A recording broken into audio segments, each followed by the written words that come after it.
Hello, welcome back, y'all. It's my second Get Ready with Me that I've ever posted in this channel. Last time you went with me to a Beyonce concert. Today we're going to an LA movie premiere. Oh, you know who's going to be at this premiere? Apparently the person hosting this event is going to be this actor whose name I will put on screen because I don't know how to pronounce his last name, but he was the actor from John Tucker Must Die. He's a 2000s heartthrob. I have no idea what he looks like now or anything about him now because I haven't heard from him, of him. But it's really cool to get to be in the same room with people that you used to watch on the big screen. It's like, what? A lot of cool stuff happens in LA. So while I'm getting ready today, I figured that today's soul chat will be about life expectations versus reality, or we can call it dreams versus reality. Expectations, dreams, visions, they're all kind of similar, right? So when I was in college, I studied film, and I will say that my expectations for what my film career would look like are very different from the reality. I mean, don't get me wrong, I have experienced a lot of dream come true moments in my career. Like,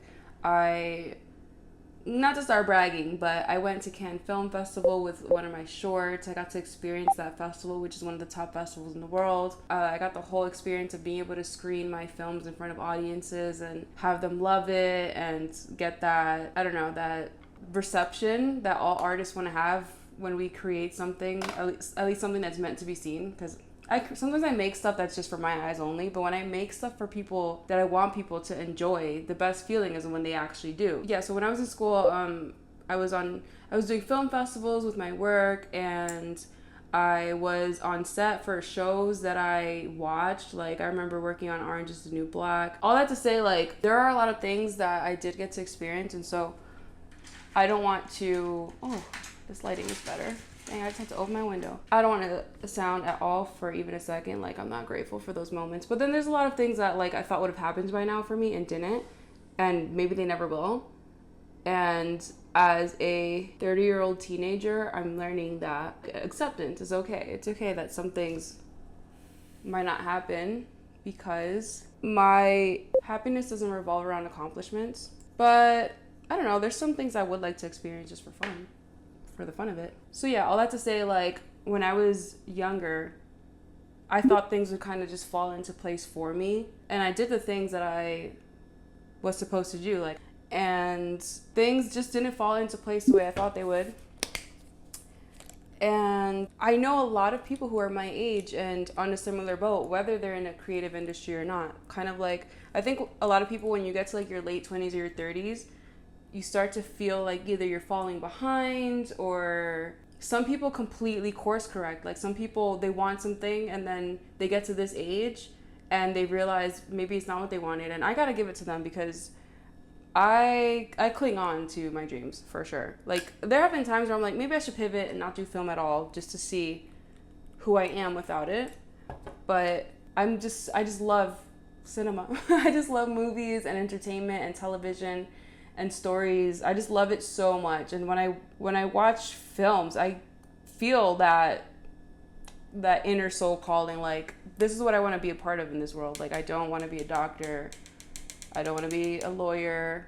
I don't want to be a teacher. Like, I want to work in the world of movie magic, of making films and bringing visions to life and inspiring people through that medium.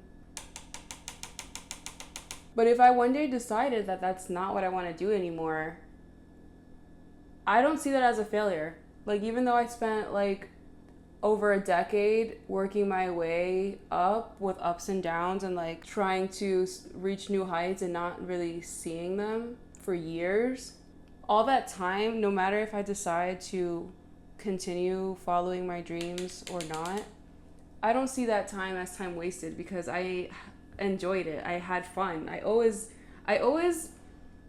chose my happiness first. Like, I've chosen my happiness first for my entire life. So even when something bad happens, or even when I find myself like being depressed over something related to my decision to work in a unconventional field, like an unconventional career, I can still at the end of the day say, like, I'd still rather be doing this, because if not, I would still have problems in my life, but I wouldn't be doing what I wanted. And I know some people can relate to that. Some people cannot, because some people never gave their dreams a shot. Maybe because they didn't have a choice, or maybe because they didn't have the support, or maybe because they were scared. But yeah, what I'm saying is that it's okay to quit things. It's okay to not like follow the same aspirations that you had when you were 18, 20, 25 years old. You don't have to stick to one thing your entire life. Dreams change because people change. Like, you might find out that the reason you wanted a certain thing was maybe superficial or based off of something that was pushed on you when you were a child or when you were young. And then you might realize, actually, I thought this was my dream, but it's not. And that's okay. And I don't think anybody should only continue doing something because they've already spent so much time on it. Because especially if you're in your 20s and 30s, because you still have so much time ahead of you. I remember reading, I think it was in a book, I'm sorry, I don't know where exactly this is from, but there was this man who, he was studying to be a lawyer.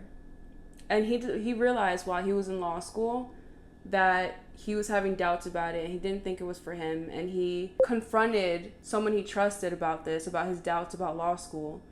And they were like, well, what else are you going to do? Like, they were very unsupportive about it, about his decision to not continue law school. And then the rest of the quote is like, so I spent the next 40 years hating being a lawyer. 40 years hating being a lawyer because while he was in law school, he already felt like he was too deep in it to quit. And that's just crazy. I think that everybody has a calling. I mean, some people genuinely, they don't know what they want to do with their lives. But I think that if you spend time with yourself, you really start to figure out what it is that you like and what it is that you don't like. Life will teach you that. Life will teach you what you don't like. Some people, they just don't realize it, but sometimes it's right in front of your face. You think you want something, and then while you're in it, you're not happy. I hope this is making sense and I'm not rambling too much. This is getting really deep for a video about going to a movie premiere, but honestly, like, we're here for the soul chats, right? I didn't write out a script for this video. Sometimes I do because I ramble too much, and then I'm in the editing room and I'm like, Michelle, nobody's gonna watch this. Like, but yeah, I'm just trying to say, like, dreams can change over time. And they can also stay the same. Like, really, maybe something is in your DNA. I mean, people get their big breaks at age 40, 50, 60 at things that they've been doing for their entire life. Or sometimes it's for something that they just started. Like, I think it was, I'm going to put it on screen because I really don't know, but there's like a fashion designer that she didn't start doing fashion until she was like in her third quarter of life or something. Or I don't know, maybe she was like 40 or 50. And honestly, I feel like I'm going to be that type of old lady. Oh my God, I'm sorry. I called her old, but I don't know how old she was. I'm going to put it in the edit. I don't know how old she was, but I feel like I'm going to be that type of older woman where in the later half of my life, I'm just going to be doing all this creative stuff that didn't have the time or resources to do when I was younger. Because I am interested in making my own clothes and learning how to use a sewing machine and designing clothes, especially because nowadays I go to the store and I don't even see anything that I like. Like, really nothing appeals to me. And if I do like it, it's like way out of my price range. So there was a while where I considered making my own clothes. And I can see myself being that type of old woman who's just like in her house painting or sewing or I don't know. I think that I have so many more creative avenues still to discover and play around with. And I think a lot of creative people are like that. Like, a lot of creative people, we get stuck in one medium, or we think that it's all we can do, and then we realize later in life that there's actually so many things that you can do as a person. You don't have to box yourself to be just a painter, just a photographer, or just a writer, or just an actor. Like, you can like to do a bunch of things. You can play instruments, you can, yeah. And I guess another thing that I didn't mention, because I'm being all like positive willy-nilly about fucking like life not meeting your expectations. Like, I read another quote, maybe I can find it, but I read another quote that's like, something that people don't tell you about your 30s is that you have to grieve the life that you thought you were going to have. Sit with that one for a second. You have to grieve the life that you thought you were going to have. I think that even if you did get what you wanted by age 30, a lot of times it manifests differently than what you imagined. Like, you could have the career that you dreamed of, but it comes with a whole set of problems that you didn't expect. Or it could just not be what you expected it to be. You could have the marriage that you dreamed of, and it wasn't. It turns out the dynamic of being married is not what you expected it to be. And I think that millennials especially, we were raised with so much hope about the world. I mean, think about the cartoons that we watched. We were raised with so much hope about the world, and now look, we're living, look at what's going on today. Like, I don't want to say it, I don't like to get too political here, but look at what's going on. You think we expected this? No. You think we expected to grow up in the second Great Depression of the United States? No. You think that we thought that we wouldn't be able to afford a house with a full-time job? No. So I think we do need to grieve. You know, especially the millennials and zillennials, because our expectations were high. A lot of us had like the best childhoods, and now we live in this upside down. So earlier when I was saying like, it's okay if your dreams change. Yeah, well, it's okay. Who the fuck am I yelling at right now? So earlier when I was saying like, yeah, it's okay for your dreams to change, like that's totally fine. It doesn't mean that that's not going to come with grief, and it doesn't mean that that's not going to come with like a lot of pain. I mean, there were times where I wanted to quit everything that I was doing, and I was like, you know what, maybe I need to course correct entirely, and like I said before, like not do film. I've quit acting so many times. Like sometimes I think like, what if I would have taken it more seriously in my early 20s and not quit a bunch of times? Maybe I would have made it further. I don't know. But I already have quit and come back to this. So I feel like at this point, it's like, all right, we're married for life, me and this passion of mine. But there's a lot of pain in letting something go. And the confusion of being like, okay, now what? You can feel really lost. Especially if your ambition is so tied to your identity. I have glitter all over my face. Fam, if you made it through that rant, bless your heart. Thank you for sticking with me. You're a real one for that. I have to do my lips and my nails, and my friend is on her way here, so I'm going to put on my dress.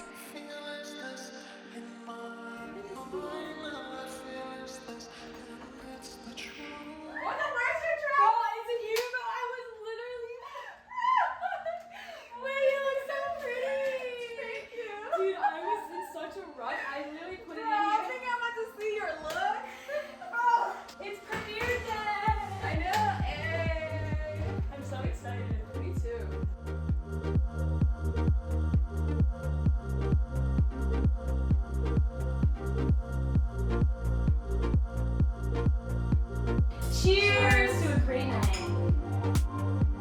Cinema. Oh, this is good, bro.